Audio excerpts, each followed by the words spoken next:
Finally 10 মিনিটের কাম আধা ঘন্টা লেগে গেছে কেমন। কিরে ভাই, দেখো কিভাবে চাপা দেয় আমারে। আরামজাদায় মরবো না, ও তো মরবো না, আমারই মারবো। আমরা আমাদের করুটিয়ার বিখ্যাত রাস্তায় চলে আসছি, যেখানে বিশাল পরিমাণ জ্যাম লেগে গেছে। আসতে আমার রাস্তা বন্ধ করে দিছো কে তোমরা?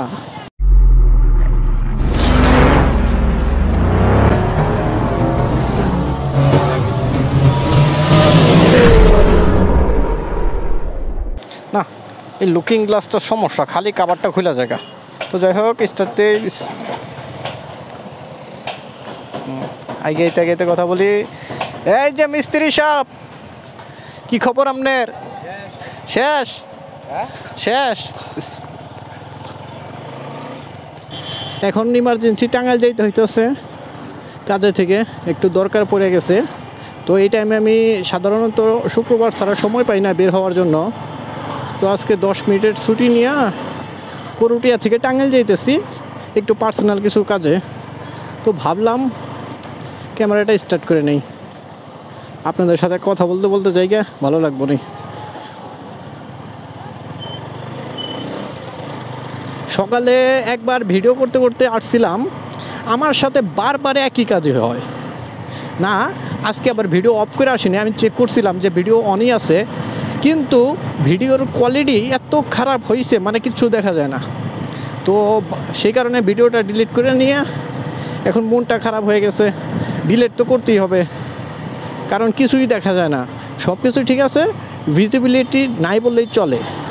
আমার যত দ্রুত সম্ভব একটা ক্যামেরা পারচেজ করতেই হবে। মানে বাংলায় বলি, হ্যাঁ, আমি তো বেশি শিক্ষিত, আপনারা বুঝবেন না। মানে যত তাড়াতাড়ি সম্ভব আমার একটা ক্যামেরা নিতে হবে, না নিলে চলতেছে না। কারণ আমি খুবই ভোগান্তিতে আছি, কি বলবো, সেই সমস্যার কারণে আমার ভিডিও বানাইতেও খুব একটা মন চায় না। কারণ এত প্রবলেম ফেস করা কি ভালো লাগে? প্রচুর পরিমাণে প্রবলেম হইতেছে আমার। যাই হোক, সব কিছুরই খারাপ দিক থাকে একটা, ভালো দিক থাকে আরেকটা। তো খারাপ দিনের পরে ভালো দিন অবশ্যই আসবে, যে আজকের দিনটা সব সময় থাকবে না একই রকম। দেখো কত লোড নিচ্ছে অটোর মধ্যে, সেই কারণেই তো সিএনজি ড্রাইভাররা অতিষ্ঠ হয়ে গেছে, কারণ ওনারা যাত্রী পায় না। এটা সেটা আলানা ফালানা ডিমকানা, সেটা তো বড় কথা না। বড় কথা হইলো মেন রোডে এত গাড়ি কেন? খালি টাকার টাকা, একটা দুইটা তিনটা চারটা, আবার একটা প্রাইভেট আছে মাঝখানে। প্রাইভেটের আগেই ঢুকাম আমি।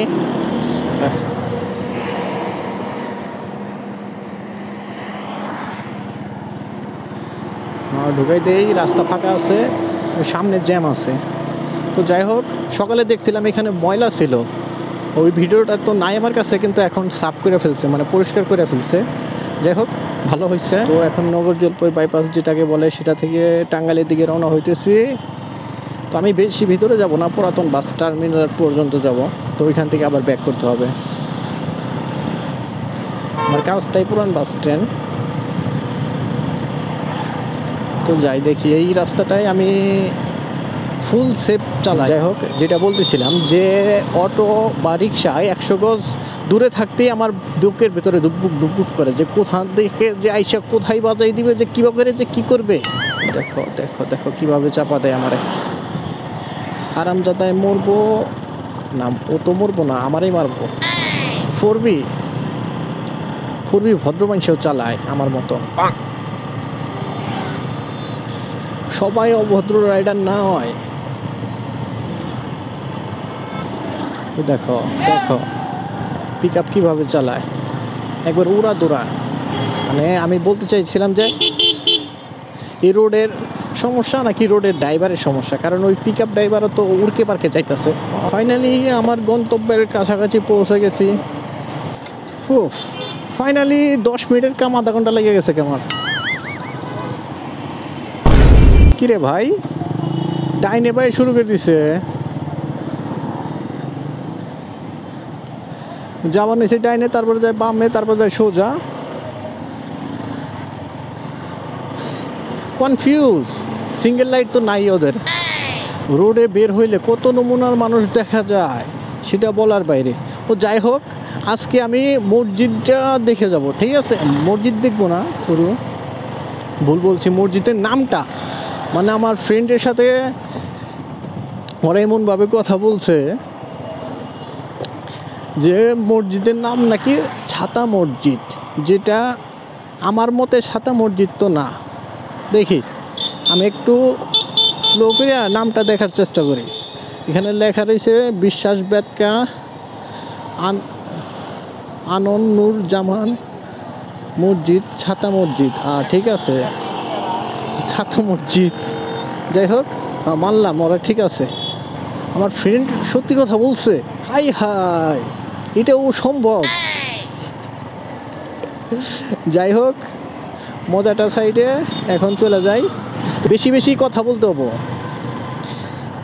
বেশি বেশি কথা না বললে আমার মুখটা আর ক্লিয়ার হইতেছে না। সব কিছু শুধুমাত্র চেরা বেড়া হয়ে যাইতেছে। মানে আমি বলতেছি মানে যে কিছু নোয়াখালীর মানুষের মতো। ওইটা আলাদা বিষয় যে আমার মামার বাড়ি নোয়াখালী, তাহলে কি হবো? ভাষা তো আমি ওইখানকার জানি না। ওনারা বলে খাইচুন্নি ফাইচুন্নি, ওইরকম আমার একটা সিস্টেম হয়ে পড়ছে এখন। মানে মুখে বাইজা ধরতেছে কথা। তাই বলি যে পান খাওয়া ভালো না। পান খাইলে ঠিক মতো কথা বলা সমস্যা হয়ে যায়। রীতিমতো আমার তো সমস্যা হয়ে গেছে। এখন মনে করেন যে জিব্বার কথা বলতে গেলেই বাজে যাচ্ছে, দেখছেন? মানে জিব্বাটা মনে হয় ভার হয়ে গেছে। তো সকালবেলা গরম পানি দিয়ে কোলাকুলি করতে হবো। কিছুদিন যাবৎ লক্ষ্য করতেছি 2-3 দিন ধরে যে একটু উপর দিকে, মানে আমার ভিউটা সম্পূর্ণ দেখা যাইতেছে না। তো আমি একটু নিচা করছি। এখন আবার কীরকম ভিউ আসতেছে তাও আমি জানি না, কারণ এইমাত্র নিচে করে রওনা দিচ্ছি। তাও আমি এখন ওইখানে যে পৌঁছাবো, আমার গন্তব্যে পৌঁছানোর পরে সে বুঝতে পারবো যে না, ভিউ ঠিক আছে বা ভুল আছে। আমার বাইকে ব্রেকটা একটু দুর্বল লাগতেছে আমার কাছে কিছুদিন যাবৎ। হাইওয়েতে এত গাড়ি কেন? সিএনজি পার হইলো কিন্তু আমি হইলাম না, কারণ সেফ রাইড। তো এখন যাওয়া যাক স্লোলি। হ্যাঁ, এইখানে আবার আরেকটা গর্ত হয়েছে। শালার, একটা গর্ত বন্ধ করে আরেকটা হয়ে যায়। কি ভাই, এখানে কি চলতেছে বুঝতেছি না।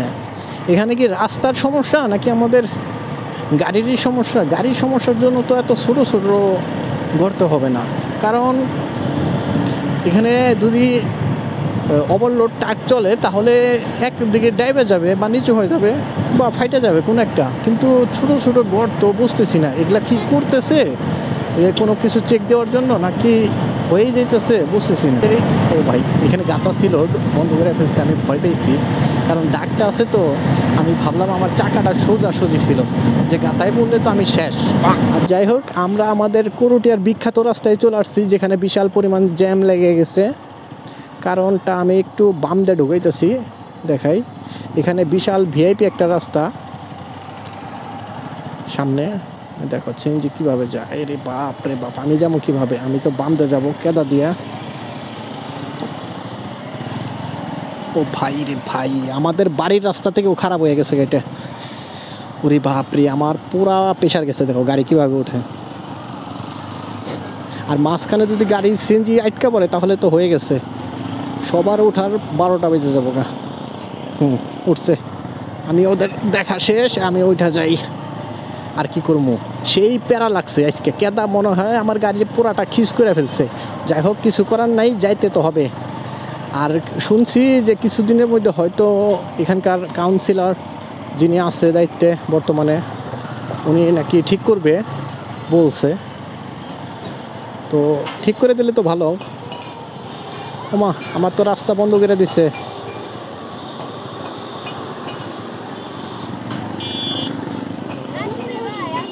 আসতে আমার রাস্তা বন্ধ করে দিছো কে তোমরা? High high. আজকে এই পর্যন্তই। ভালো থাকবেন, সুস্থ থাকবেন, আর ভাবির যত্ন নেবেন। Bye bye.